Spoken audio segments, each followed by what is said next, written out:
Hello guys. तो ये है मेरा क्लैश रॉयल का सबसे पुराना base camp which is called as training camp. तो ये एक जर्नी है, मतलब मैं आपको एक जर्नी बता रहा हूँ कि मेरा कैंप कैसे था पहले।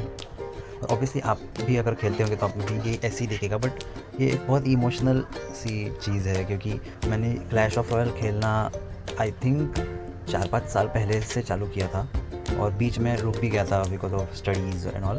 काम वगैरह रहता है तो इतना नहीं खेलने मिलता है, बट ये एक बहुत ही इमोशनल जर्नी है जो मैं आपके साथ शेयर करना चाहता हूँ। तो ये सबसे पहले ट्रेनिंग कैंप था जहाँ पर ये सारे कार्ड्स अनलॉक थे, आर्चरी, हल्क एंड पेक्का वगैरह। सो इसके बाद हम जाते हैं अरीना 1 में। So basically this is only training camp जहाँ पर हम स्टार्टिंग में सिर्फ सीखते हैं कि कैसे ट्रूप्स को यूज़ करना है, अपने ट्रेनिंग उनके साथ कैसे करनी है और कार्ड्स कैसे ये करना है। सो उसके बाद हम जाते हैं अरीना 1 में विच इज़ गॉब्लिन स्टेडियम। वहाँ पर सिर्फ और सिर्फ 0 ट्रॉफ़ीज़ थी उस वक्त मेरे पास। तो उसके बाद हमने शुरू किया फ्रॉम 50 ट्रॉफ़ीज़ टू 100 ट्रॉफ़ीज़, 150 200 250। तो ये ऐसा एक माइलस्टोन होता है जो हमें दिया जाता है जिस पे हम 50 ट्रॉफ़ीज़ तक हम पहुँचेंगे तो हमें ये कार्ड अनलॉक होगा, 100 तक पहुँचेंगे तो एक हमें चेस्ट मिलेगा। सो उसके बाद 300 ट्रॉफ़ीज़ जब हुई तब मैं पहुँचा बोन पिट में विच इज़ अरीना 2। फिर उसके बाद भी आप जैसे देख सकते हो 500 ट्रॉफ़ीज़ जब हुई थी, मुझे आज भी याद है जब 500 ट्रॉफ़ी तो मुझे ऐसा लगा था कि यार बस अभी तो मैं बेस्ट प्लेयर हूँ, मतलब ऐसे लगता है आपको कि, बट आपको आगे जाते जाते पता चलता है कि no, there are other players are also there who are more skillful than you, which is okay. आपको कंपटीशन हर जगह पर मिलेगा और यहाँ पर आपकी ऐसी स्किल्स बढ़ती जाती है जो आपको पता चलता है, आपको एक वक्त पर लगता है कि नहीं मेरे पास जो मेरा अभी करंटली डेक मेरा चल रहा है, जो मैंने डेक्स में मेरे कार्ड सेलेक्ट किए वो परफेक्ट है, एकदम परफेक्ट है, इससे मैं जीत ही रहा हूँ। बट नहीं, अगला एक कॉम्पिटिटर आपको ऐसा मिल जाता है अपने अगली मैच में कि वो आपको मतलब दिखा देता है कि नहीं अभी भी आपको इम्प्रूवमेंट की ज़रूरत है। तो ऐसे करते करते 600 ट्रॉफ़ीज़ तक मैं जब पहुँचा तो बार्बेरियन बॉल, सो इस तरीके का अरीना हमें देखने मिलता है। और फिर उसके बाद 800 ट्रॉफ़ीज़, 950 ट्रॉफ़ीज़, 1000 बूम। जब हम 1000 ट्रॉफ़ीज़ तक पहुंचते हैं तब ये स्पेल वैली करके आया था और इसमें हमें ये सारे कार्ड्स अनलॉक होते हैं। मेरा फेवरेट विज़र्ड उसमें आ जाता है। सो एक अचीवमेंट होती है हर एक क्लैश ऑफ रॉयल के लिए स्टार्टिंग फेज़ में 1000 ट्रॉफ़ीज़ तक पहुंचना। फिर उसके बाद हम ये builders workshop which is arena 5 with 1300 trophies. एक टाइम पे ऐसा लगता है कि यार ट्रॉफ़ीज़ आगे जा ही नहीं रहे, हम सिर्फ मैच हार रहे होते हैं। एक्चुअली वही हमारा लर्निंग फेज़ होता है इस गेम में, जहाँ पर हम कंटिन्यूस मैचेस खेल रहे हैं to win and to earn trophies, to increase our experience and go upward in the arenas.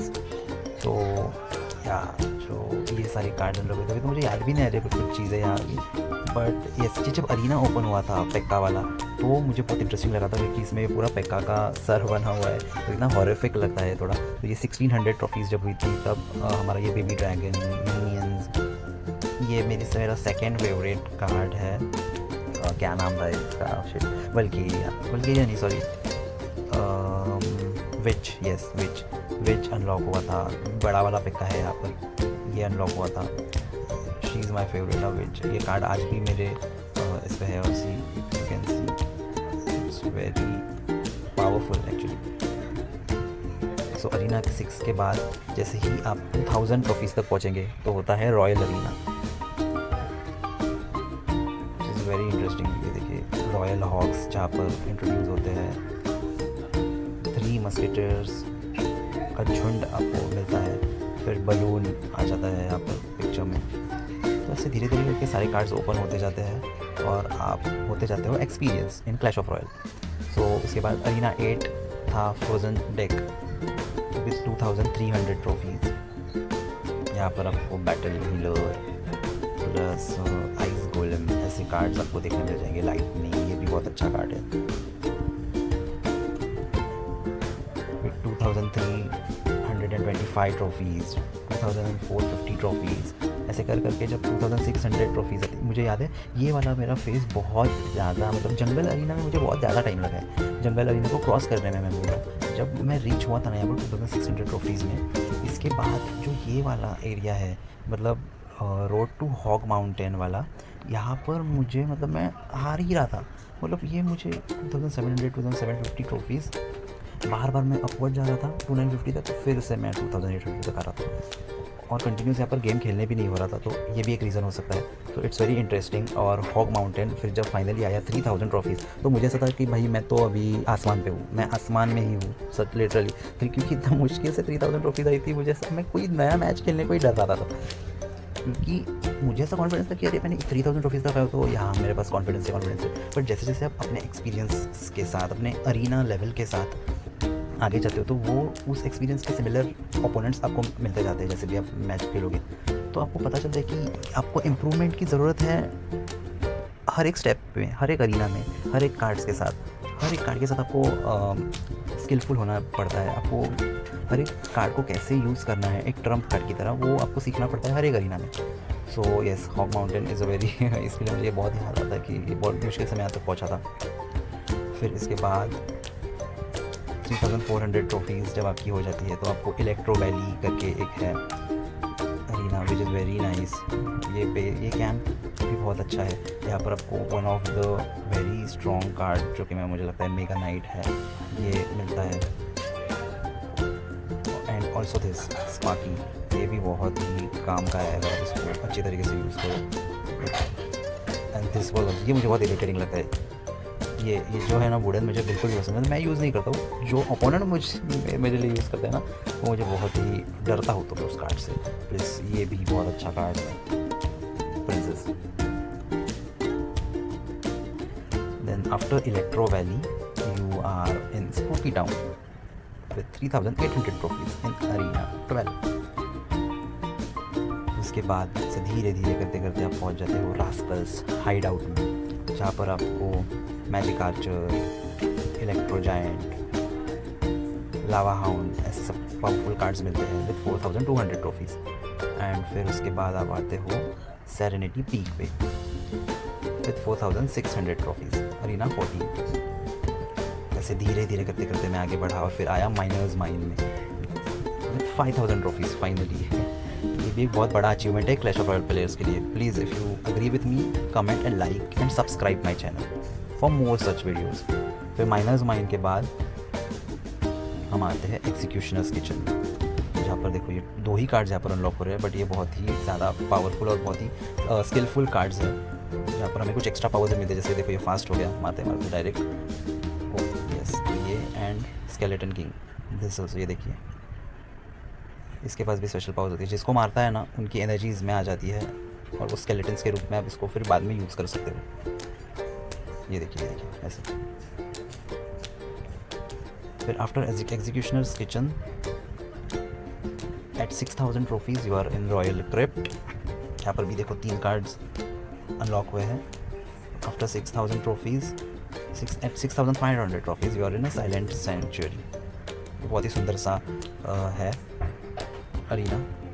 यहाँ पर भी Goblinstein, Little Prince and Monk जैसे बहुत ही तगड़े कार्ड्स आए हैं। मॉन्ग भी बहुत अच्छा लगता है आपका, मतलब ओपोनेंट अगर आपने छोड़ दिया तो ओपोनेंट का समझो विज़र्ड आया और विज़र्ड ने समझो फायर फेंकी, तो आपका अगर मॉन्ग होगा तो मॉन्ग उस फायर को उसके तरफ रीडायरेक्ट कर देगा, मतलब विज़र्ड को ही वो फिर से उसका अटैक लग जाएगा। So it's very nice card, very creative card.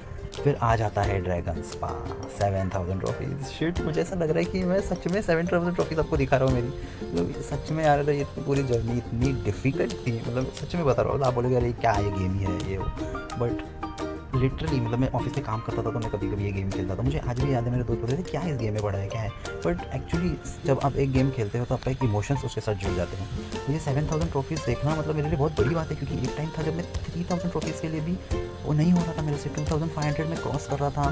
2500 to 3000 का जो सफ़र था वो बहुत ही डिफ़िकल्ट था।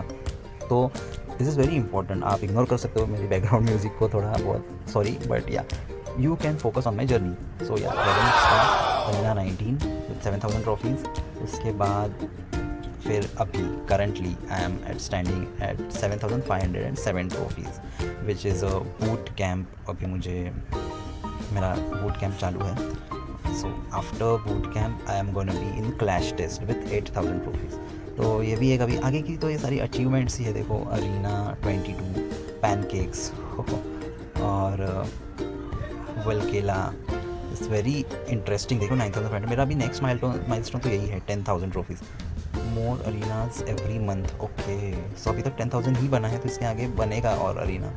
ओह सुपर एक्साइटेड यार, शिट। तो ये मेरी जर्नी थी क्लैश ऑफ रॉयल की, जो मुझे ऐसा लगा कि मैं शेयर करूँ, क्योंकि ये मेरे लिए बहुत इंपॉर्टेंट है। और आई एम श्योर जो और क्लैश ऑफ रॉयल प्लेयर्स होंगे वो इससे कनेक्ट कर पाएंगे कि क्यों मैं इतना ज़्यादा बोल रहा हूँ कि इमोशनल और कितना डिफिकल्ट होता है जर्नी को। 7,500 ट्रॉफीज़ तक आना भी बहुत बड़ी बात है मेरे लिए। वैसे ही नए प्लेयर्स होंगे जो अभी शुरुआती दौर में होंगे या फिर अभी होंगे 2,000 1,000 ट्रॉफीज़ में, तो सबके लिए बेस्ट ऑफ लक। और प्लीज़ मेरे चैनल को सब्सक्राइब करना, लाइक करना मेरे वीडियो को, मेरे शॉर्ट्स भी देख लीजिएगा, बहुत अच्छे हैं। और मैं आगे ऐसे ही कोशिश करूँगा कि अच्छे वीडियोज़ बना पाऊँ। So thank you, this is my journey. Hope मैं इसके जल्द ही मैं इसके आगे वाला वीडियो भी बना रहा हूँ जब मैं 10,000 ट्रॉफीज़ क्रॉस करूँगा। So thank you guys.